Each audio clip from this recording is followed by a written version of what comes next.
بسم اللہ الرحمن الرحیم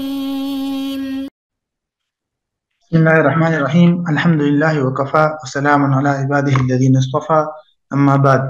عزیز طلبہ، نور الایضاح کتاب کی آج ہماری یہ نشست نمبر 75 ہے، اور آج کی نشست میں ہم جو بحث شروع کر رہے ہیں، جو احکام شروع کر رہے ہیں، وہ ہے روزوں کے احکام، کتاب الصوم۔ اس باب کو شروع کرنے سے پہلے کچھ عام باتیں آپ نے ذہن میں رکھنی ہے مختصر طور پہ، بلکہ کوشش کریں گے کہ اسی باب کے تحت جو فصلیں آئیں گی وہ بھی مختلف فصول آپ کو ہم الگ الگ کر کے اس کے شروع میں کچھ اہم باتیں اور اصول بتائیں، خاص کر وہ مقامات جہاں یہ بحث آئے گی کہ بھئی کون سی چیزوں سے روزہ ٹوٹتا ہے اور کون سی چیزوں سے نہیں، وہاں پر جو اصولی باتیں آپ کو بتائی جائے گی وہ بہت اہم اور ضروری ہے، اور اس کے لیے یہ کچھ باتیں آپ ذہن میں رکھ لیں۔ اسی طرح اس باب کے شروع میں بھی آپ کو کچھ اصولی باتیں بتائی جائے گی، اس کو ذہن میں رکھ لیں۔ سب سے پہلی بات تو یہ ذہن میں رکھیں کہ صوم کا جو لفظ ہے اس کے لغوی معنی آتے ہیں امساک، یعنی رکنا۔ لفظ صوم عربی زبان کا لفظ ہے اور اس کا مطلب ہوتا ہے امساک، یعنی رک جانا، اور اصطلاح میں یا شریعت میں صوم کا مطلب ہوتا ہے کہ ایک مخصوص مہینے میں صبح صادق سے لے کر غروب آفتاب تک دو تین چیزوں سے رکنا۔ دو تین چیزوں میں سے کیا کیا چیزیں آئیں گی؟ جماع سے رکنا، ٹھیک ہے، اور جماع کے علاوہ کھانے پینے سے رک جانا۔ تو صبح صادق سے لے کر غروب آفتاب تک کھانے پینے اور جو چیزیں کھانے پینے کے حکم میں ہیں ان سے بچنا، اور جماع سے بچنا، یہ ہوتا ہے اور ایک مخصوص نیت کے ساتھ، روزے کی نیت کے ساتھ، عبادت کی نیت کے ساتھ، یہ نیت بھی ضروری ہے۔ اس کو کہتے ہیں اصطلاح میں صوم، یا اس کی تعریف جو ہے وہ یہاں پر بھی لکھی گئی ہے، یہاں تک دیکھ لیجئے کہ امساک نہارا عن ادخال شیء عمدا او خطا بطنا او ما له حکم البطن وعن شہوت الفرج۔ یہ بنیادی طور پر دو چیزیں، کھانے پینے اور جو چیزیں کھانے پینے کے حکم میں ہیں اس سے بچنا، اور فرج کی شہوت سے بچنا، اور ایسے لوگوں اور نیت کے ساتھ جو لوگ اہلیت رکھتے ہیں، یہ اس کی تعریف ہے۔ تین قسم کی شرائط یہاں آپ نے سمجھنی ہے جو بہت ضروری ہے۔ پہلی قسم کی شرائط ہے روزے کے واجب ہونے کی شرائط، جس کو مصنف نے اس عنوان کے تحت ذکر کیا ہے۔ پہلے اس کا خلاصہ سمجھے کہ روزہ کب واجب ہوتا ہے۔ روزہ تب واجب ہوتا ہے جب یہ 4-5 شرائط ہو۔ نمبر 1، انسان مسلمان ہو۔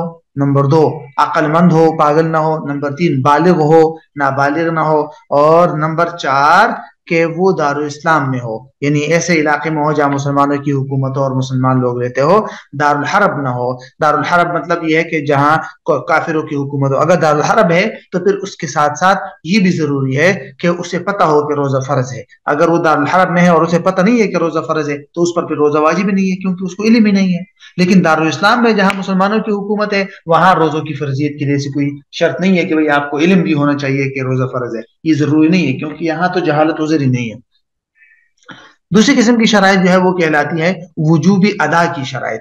وجوب ادا کا مطلب ہوتا ہے کہ روزہ کب واجب ہو، کب ادائیگی واجب ہوتی ہے۔ ایک ہوتا ہے نفس وجوب اور ایک ہوتا ہے وجوب ادا۔ یہ ہے وہ شرائط وجوب ادا کہ یہ شرائط جب پائی جائے گی تو باقاعدہ انسان پر روزے کی ادائیگی اور روزہ رکھنا واجب ہو جاتا ہے۔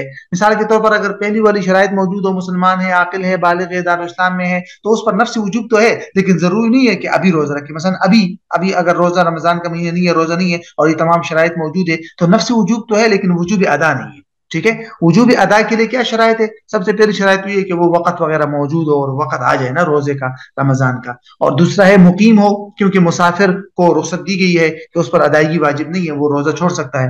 نمبر 2، صحت ہو، صحیح ہو، بیمار پر نہیں ہے، اگر بیمار ہو گیا ایک آدمی تو اس پر ادائیگی روزے کی واجب نہیں ہے، مؤخر کر سکتا ہے۔ اور حیض اور نفاس وغیرہ کی جیسی بیماریاں ہیں اس سے پاک ہو۔ یہ وہ شرائط ہے جس کی وجہ سے انسان پر روزے کی ادائیگی واجب ہو جاتی ہے۔ اور کچھ شرائط وہ کہلاتی ہے صحت کی شرائط، یعنی وہ ایسی کون سی شرائط ہے جو روزے کے صحیح ہونے کے لیے ضروری ہے۔ روزہ تب صحیح کہلاتا ہے جب یہ شرائط موجود ہو، ٹھیک ہے۔ نمبر 1، نیت ہو، ٹھیک ہے، کیونکہ نیت کے بغیر روزہ صحیح نہیں ہوتا۔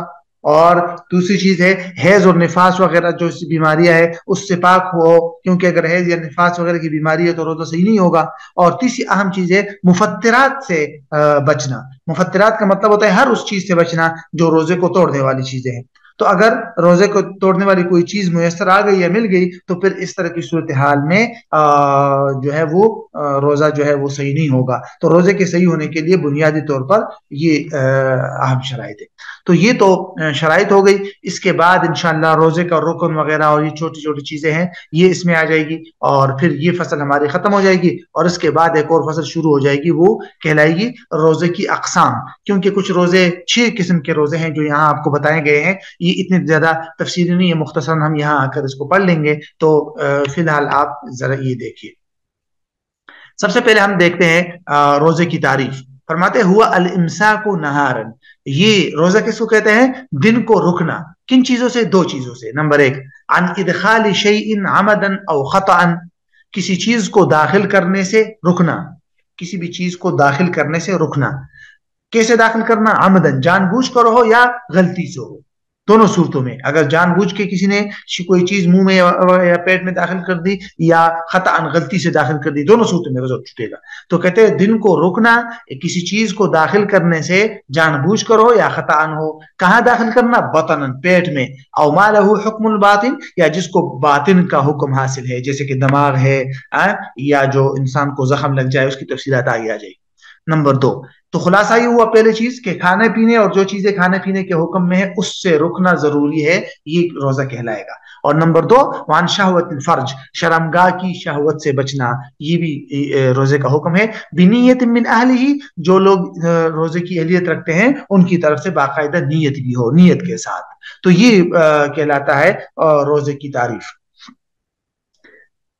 اب اس کے بعد سبب وجوب الصوم، یہ وہ باتیں ہیں جو میں نے آپ کو پہلے بھی بتائی تھی کہ روزہ انسان پر کب واجب ہوتا ہے، ٹھیک ہے؟ تو یہاں سے لے کر آگے آپ کو وہ بتائیں گے، یا بلکہ اس پہلے عنوان کے اندر سبب کا ذکر ہے کہ روزے کے واجب ہونے کا سبب کیا ہے، اور اس کے بعد پھر انشاءاللہ اس کے فرائض کی جو فرض، روزے کے فرض ہونے کی شرائط ہے وہ بعد میں آئی۔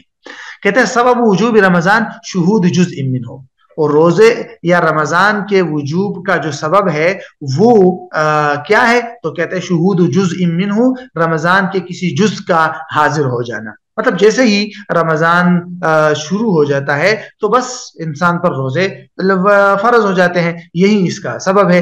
یہ الگ بات ہے کہ اس میں علماء کی آراء مختلف ہے کہ بھئی روزے کے واجب ہونے کا سبب کیا ہے۔ تو بنیادی طور پر علماء نے لکھا ہے کہ روزے کے واجب ہونے کا جو بنیادی سبب ہے وہ یہی ہے کہ اس مہینے کا یا رمضان کا کوئی ایک جز بھی کسی نے پا لیا تو اس پر وہ رمضان کے روزے واجب ہو جاتے ہیں۔ یہی وجہ ہے کہ کافر اگر رمضان کے بالکل آخر میں بھی مسلمان ہو جائے تو اس پر روزہ فرض ہو جاتا ہے اور لازم ہو جاتا ہے۔ تو یہی وجہ ہے یہاں روزے کے واجب ہونے کا ان سے مراد وجوب ادا ہے کہ اگر کسی شخص میں نفس وجوب کی شرائط موجود ہو، مسلمان ہو، عاقل وغیرہ ہو، اور پھر وہ جیسے ہی یہ سبب آ جائے، رمضان کے مہینہ آ جائے، تو پھر اس پر روزہ واجب ہو جاتا ہے۔ وَكُلُّ يَوْمٍ مِّنْهُ سَبَبٌ لِأَدَائِهِ، اور روزے کا ہر دن وہ اس کے لیے وجوب ادا کا سبب ہے، یعنی نفسی وجوب کا سبب رمضان کا مہینہ ہے، جیسے ہی چاند نظر آ گیا بس آپ پر روزے فرض ہو گئے، لیکن ضروری تو نہیں ہے جیسے ہی چاند نظر آیا تو آپ روزہ رکھ رہے، اگلے دن رکھیں گے نا۔ تو ہر دن جو ہے الگ طور پہ وہ اس دن کے لیے وہ سبب ادا کے لیے وجوب ادا کے لیے سبب ہے۔ اب یہاں سے روزے کے واجب ہونے کی جو شرائط ہم نے بتائی تھی وہ آپ کو بتائیں گے۔ کہتے ہیں حکمہ و شروط فرضیتی وہو فرض، روزے رکھنا فرض ہے، خواہ ادان ہو یا قضاء ہو۔ اگر ادان رکھنے ہیں تو بھی فرض ہے، اور اگر قضا ہو گئے ہیں اور بعد میں رکھنے ہیں تو وہ بھی فرض ہے۔ کس پر؟ علی من اجتمع فیہ اربعۃ اشیاء، جس کے اندر 4 شرائط پائی جائے، وہ وہی جو میں نے آپ کو بتائی تھی۔ نمبر 1 اسلام، مسلمان ہونا، عاقل ہو، بالغ ہو، اور نمبر 3 والعلم بالوجوب، اور اس کو روزے کے واجب ہونے کا علم ہو۔ لیکن روزوں کے واجب ہونے کا علم ہو، اس کا تعلق کس کے ساتھ ہے؟ لمن اسلم بدار الحرب، جو دار الحرب میں مسلمان ہو جائے اس کے لیے یہ شرط ہے کہ اس کو روزوں کے واجب ہونے کا علم ہو، ورنہ دارالاسلام کے اندر یہ علم شرط نہیں ہے۔ دارالاسلام کے اندر صرف رہنا ہی کافی ہے، یہی تو کہہ رہے ہیں اول کون بدار الاسلام، یا دار الاسلام کے اندر ہونا، تو دار الاسلام کے اندر ہونا ہی کافی ہے، یہاں یہ ضروری نہیں ہے کہ کسی کو علم بھی ہو۔ وجوب ادا کی شرائط کیا ہے؟ وہ یہاں انہوں نے ذکر کی. کہتے ہیں وَيُشْتَرَطُ لِوُجُوبِ أَدَائِهِ, اور روزے کے ادائیگی کے واجب ہونے کے لیے شرط ہے کہ مریض الصحت من مرض, کسی بھی مرض سے تندرست ہونا, حیض وغیرہ سے پاک ہونا, نفاس سے پاک ہونا, اور مقیم ہونا. یہ وہ شرائط ہے کہ جس کی وجہ سے پھر وجوب ادا انسان پر لازم ہو جاتا ہے. اور یہ جو شرائط ہے یہ وہ شرائط ہے جن کی وجہ سے روزہ صحیح ہو جاتا ہے, کہ اگر کسی شخص کے اندر یہ شرائط پائی جائے تو اس کا روزہ پھر صحیح ہوتا ہے. اگر ان میں سے کوئی ایک بات بھی گڑبڑ ہو گئی تو پھر اس کا روزہ صحیح نہیں ہوگا. تو کہتے ہیں وَيُشْتَرَطُ لِصِحَّةِ أَدَائِهِ ثَلَاثَةٌ, کہتے ہیں کہ روزے کے ادائیگی کے صحیح ہونے کے لیے شرط ہے 3 چیزیں. نمبر 1 نیت, نمبر 2 والخلو عما ینافیہ, اور خالی ہونا ہر اس چیز سے جو روزے کے منافی ہے, جیسے حیض اور نفاس, وعما یفسدہ, اور اس چیز سے بھی پاک ہونا جو روزے کو فاسد کرتا ہے, یعنی مفطرات جس کو آپ کہتے ہیں کہ روزے کو توڑنے والی چیزوں سے پاک ہونا. ولا یشترط الخلو عن الجنابہ, اور شرط نہیں ہے جنابت سے پاک ہونا. یعنی اگر کسی شخص پر غسل فرض ہے, جنابت غسل, اس نے رات کو مثلا جماع کیا ہے اور اس پر غسل جنابت فرض ہے, تو یہ روزے کے لیے کوئی منافی نہیں ہے. اس حالت میں انسان روزہ رکھ سکتا ہے. یہ الگ بات ہے کہ انسان پہلے غسل کرے, لیکن اگر غسل نہیں بھی کیا ہو تو روزے پر فرق نہیں پڑتا اس سے.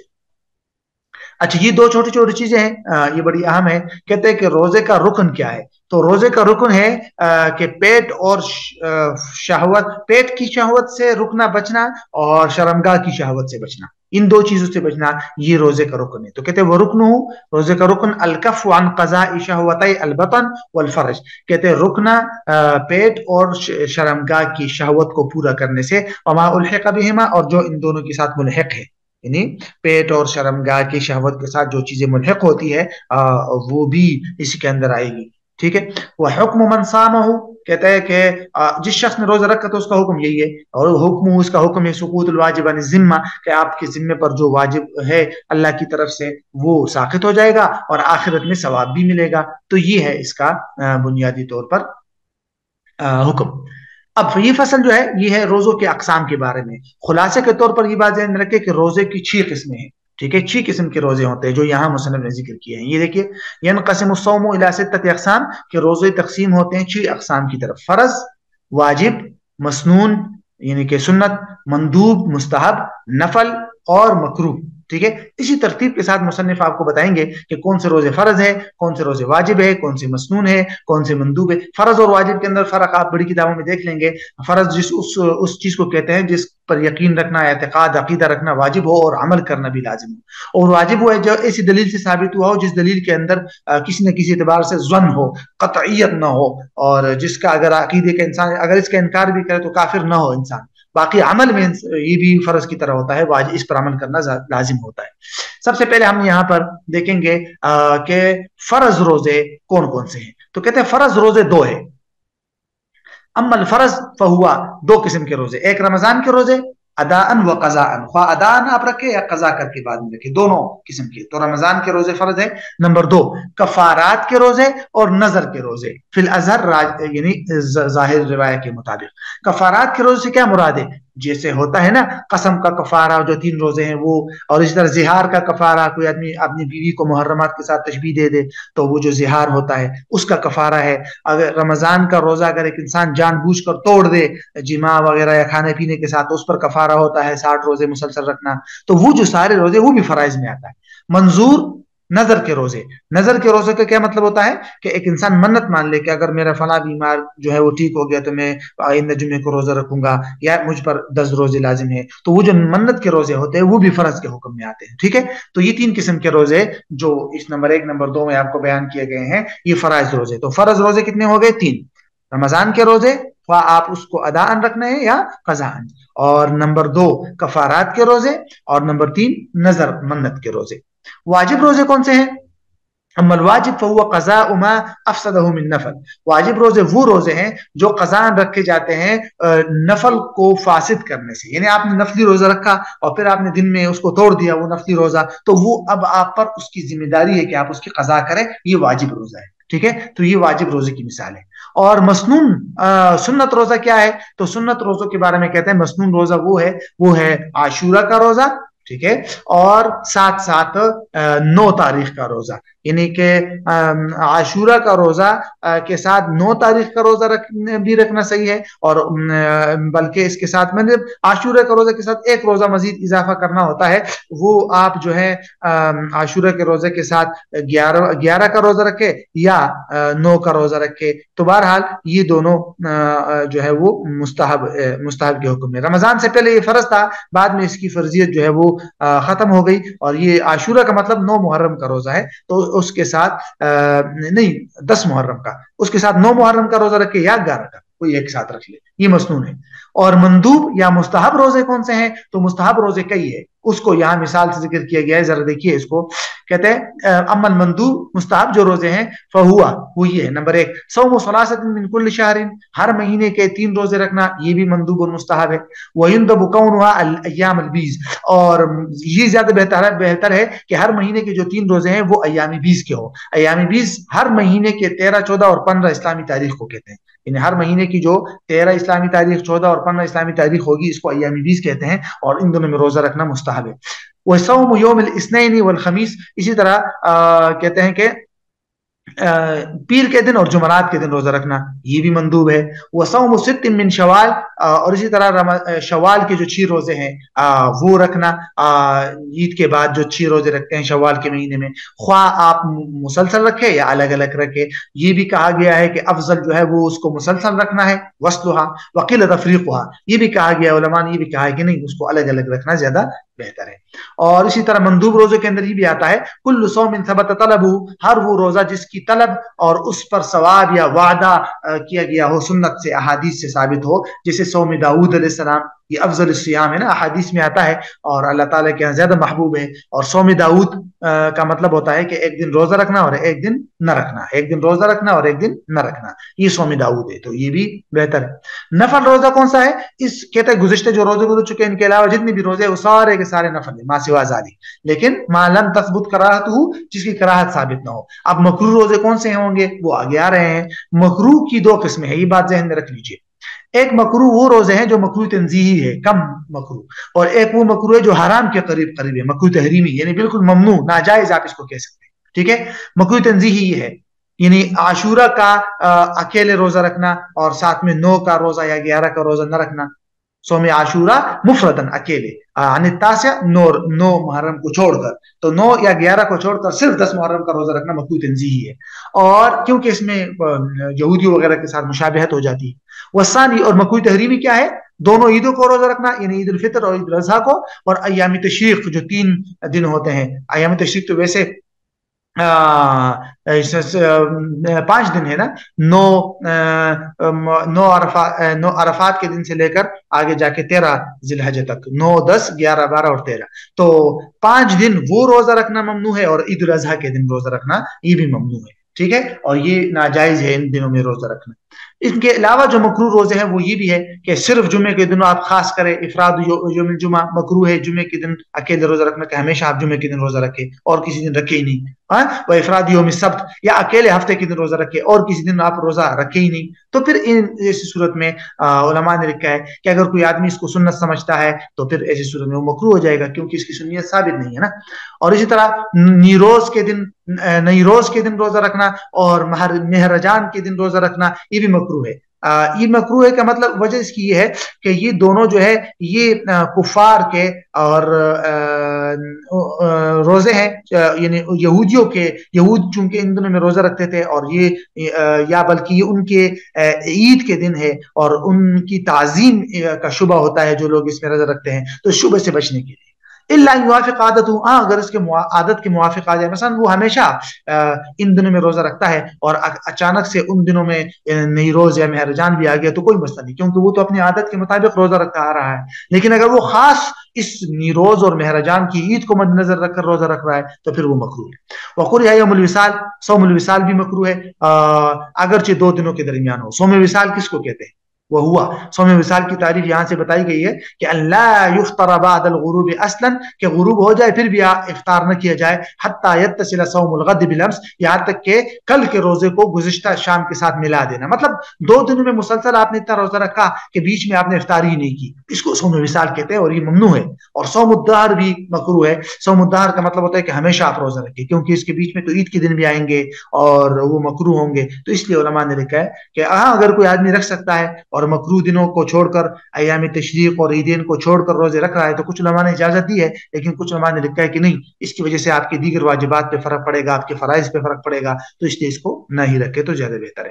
یہاں سے انشاءاللہ ایک اور بحث شروع ہو جائے گی، جس کو ہم اگلی نشست میں دیکھیں گے کہ نیت کے حوالے سے کیا تفصیلات ہیں.